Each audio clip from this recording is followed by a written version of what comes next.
died 6 times. Like, it's fun.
Okay. Today we're going to continue with the presentation on axons. On neurons, and we have to finish up axons, and then we'll talk about dendrites after that. So if you remember from last time, we were interested in the membrane properties of these different regions of the neuron and how they allowed for these really important functional properties in those two regions. And so for the axon, we pose this question of how they're capable of propagating signals in one direction, how they can do it quickly, and how they can transmit those signals to other cells. And so next up is we're going to focus on speed. How is it that action potentials propagate quite rapidly? And later on, we'll talk about reflex actions and the control of the musculoskeletal system. And one thing to bear in mind when we talk about that is just how great a distance signals need to be transmitted very rapidly in your body. So if you're walking along and you step on a tack, you feel the pain of the tack impaling your skin by sensory neurons that have dendrites in your skin, and the cell body of those neurons are up in your spinal cord. Okay, so to do something about impaling your foot on the tack, that signal has to propagate the length of your leg before anything can happen. And if it's a reflex action, then muscles might start to be recruited at that point, and you can imagine the muscles in your foot are going to be activated by motor neurons, the cell bodies of which are up in your spinal cord. And so the axon has to go all the way back down to your, or it extends that distance down to your foot. And so the action potentials that are going to activate those muscles have to go that distance. So our bodies span a lot of distance, and when we need very rapid transmissions to be sent, then the speed at which axons can transmit action potentials can be really important. So, there's two major ways to enhance the speed of an action potential, and this is the first one we'll talk about. So as we mentioned, this feedback is annoying. As we mentioned, when you have an action potential in some region of the axon, and that's what's shown in red here, then sodium is allowed to flux inside of the cell. And that creates a depolarization, which can activate neighboring regions of the membrane, which have those fantastic voltage-gated sodium channels. And so that allows for the front of the action potential to propagate.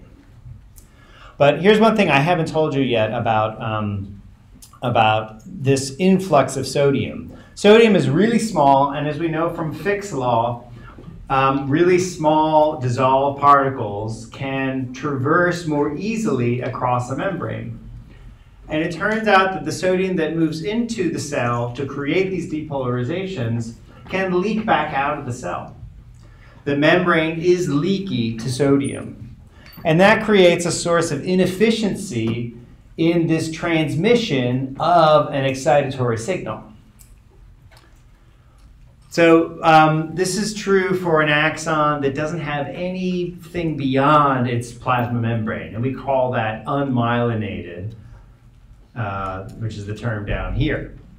That only makes sense when you contrast it to a myelinated axon. And myelination is this feature that helps to prohibit the loss of sodium. It sort of provides an insulation or an insulator around the axon to keep that positive charge on the interior that floods in as a consequence of an action potential. So let's consider what happens under that scenario. So now we've added a cell that is wrapped around the axon, and it's functioning as our insulator. So now, when sodium fluxes into the cell, we're preventing that leakage, and as a consequence, we're keeping the sodium in the interior of the cell where it can now diffuse only in the cytoplasm instead of escaping to the extracellular space. So what that means is that essentially your depolarization can leapfrog this region and activate adjacent regions. And that's going to drive a depolarization down there. All right, the cell, it's another cell that is wrapped around the axon. This cell is known as myelin. And its function is to insulate the axon. It prevents ion leakage, and that in turn improves the conduction speed of the action potential. And the way this looks along the length of an axon is, well, at least in a cartoon version, is something like this. We have a bunch of these cells that provide myelination, which you can think of as insulation. The cell type, they're called Schwann cells, which are supporting cells that provide this function. So let's consider this, how this works in a bit more detail. And so we're going to simulate another one of our virtual neurophysiological experiments where we've got a stimulating and recording electrode. And this particular recording electrode is in this small space between two neighboring Schwann cells. Okay, and in those exposed regions, they're called the nodes of Ranvier. That term should appear in a moment. In those exposed regions, we have all of those voltage-gated channels that we discussed. But on the interior, on the inside of the Schwann cells, we do not. Okay, so we're going to color code that one little exposed region in red. And then we're going to implant this axon with other microelectrodes that run through the interior, that is on the inside of the myelination. And we'll color code those as well. The purple is the next exposed region, and then blue and green are inside the Schwann cell. All right, so for each of these, we can track the membrane potential as a function of time. And first, we have the red one. And we can drive this because we have our stimulating electrode. So let's cause it, the axon, to propagate an action potential. And when we do so, it looks like that. And we're used to thinking of action potentials as having a fixed magnitude, right? They're all or none. And so you should expect that same magnitude anywhere along the axon. I haven't told you otherwise, right? But here we have a situation where that doesn't happen. If we look at the site of the blue electrode, that's the next one down the length of the axon, we see that it actually produces a depolarization that's not as strong as the action potential. And same goes when we look at the green site. Again, a decrease. So by definition, these are not action potentials. Okay, they're what we call graded potentials.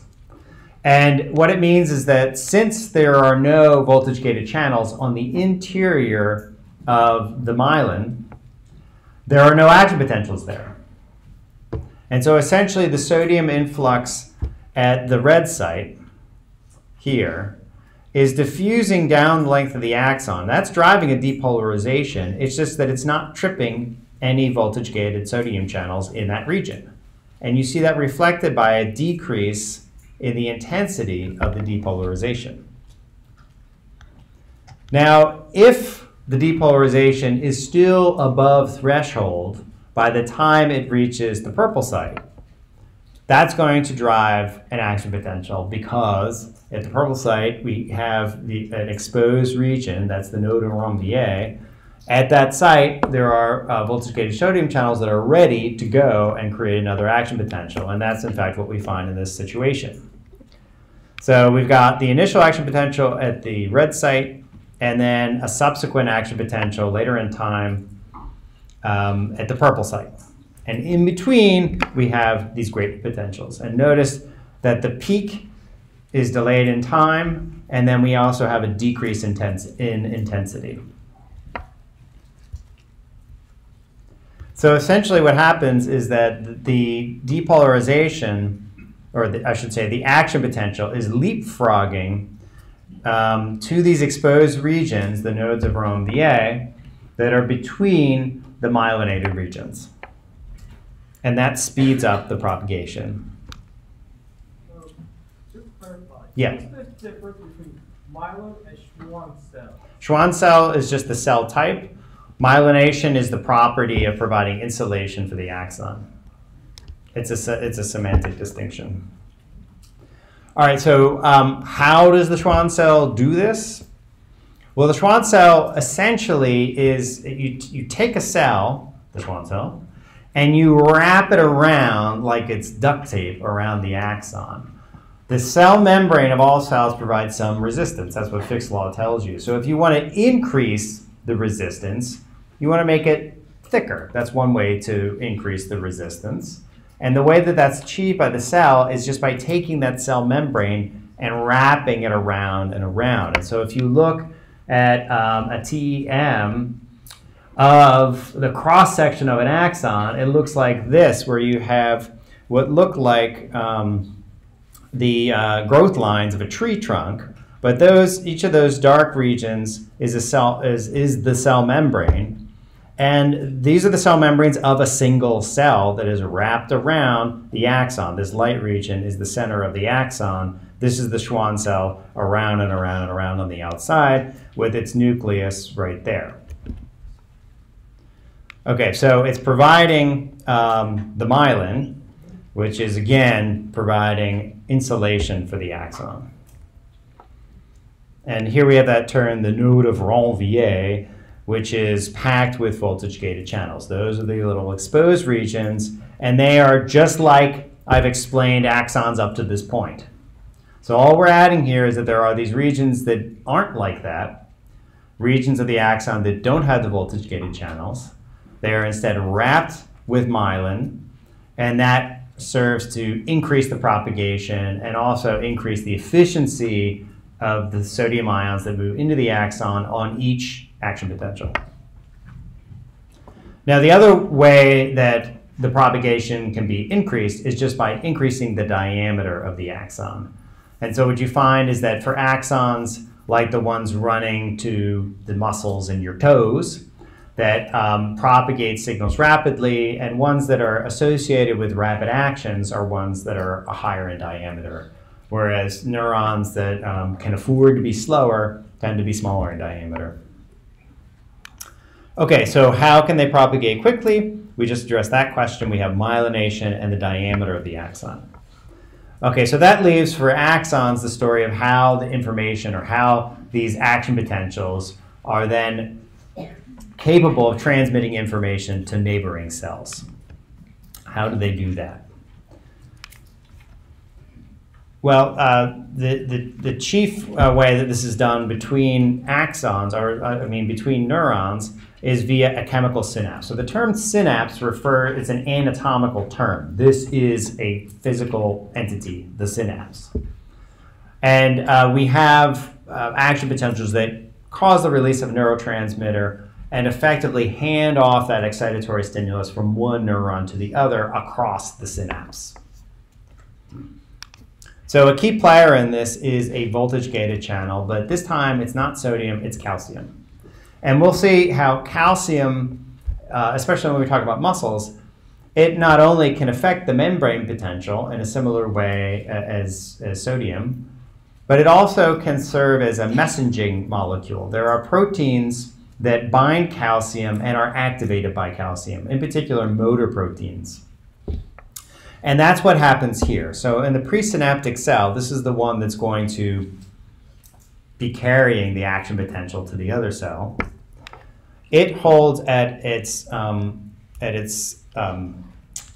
synaptic cleft, or at the synaptic terminal, all of these vesicles. And if you do TEM of the end of a neuron, you'll see all these little circles. And those circles are vesicles that are packed with a neurotransmitter. And so in this case, our neurotransmitter is acetylcholine. And the goal here is that when the action potential comes along, we want to release that neurotransmitter so that it's going to activate our postsynaptic cell, which is down here.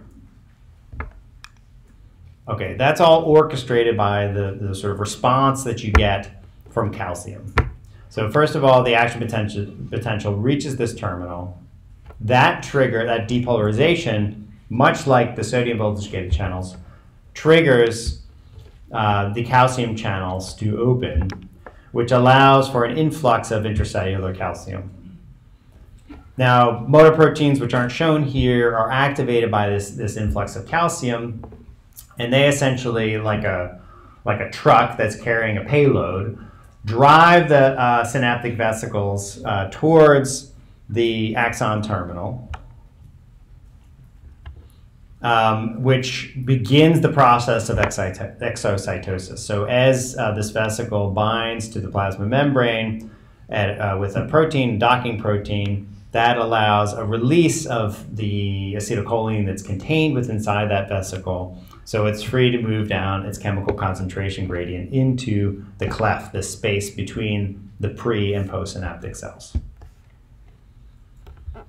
So that's it for the details of how this is orchestrated, how the action potential is transmitted. We're going to see a similar game played in some sensory systems where we talked about the cardiovascular system. So just sort of store these tricks away, that we've got calcium triggered or allowed to move into the cell via voltage-gated channel. That activates proteins which cause a reaction, or in this case, a release of a neurotransmitter.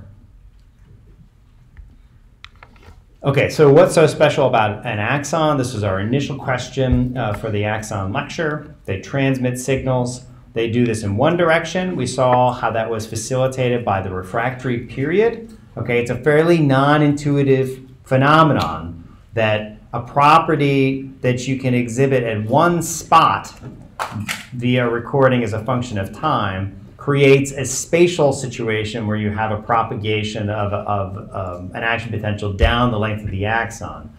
And that sort of non-intuitive nature, I think, was illustrated by that question that I had at the end of last lecture where we were activating an axon in the middle of its length and seeing how it propagated in two directions. So the fact that it always goes in one direction is not any property of the membrane. It's just the mere fact that the action potentials always start near the soma, and because they originate there, they always propagate away from the soma. And they do this quickly, and we saw how that's facilitated by myelination, and they're capable of sending these signals to other cells via the chemical synapses. Any questions about axons? Yeah? The direction from the soma to the terminal, right? The direction is from the soma to the terminal. Any other questions? For the folks that are sitting on the floor, there's still seats like in the periphery that you could climb over. It'd be a lot more comfortable. All right, so I'm going to do one of those things where I change the slides over and start the recording, so just give me a moment to set that up.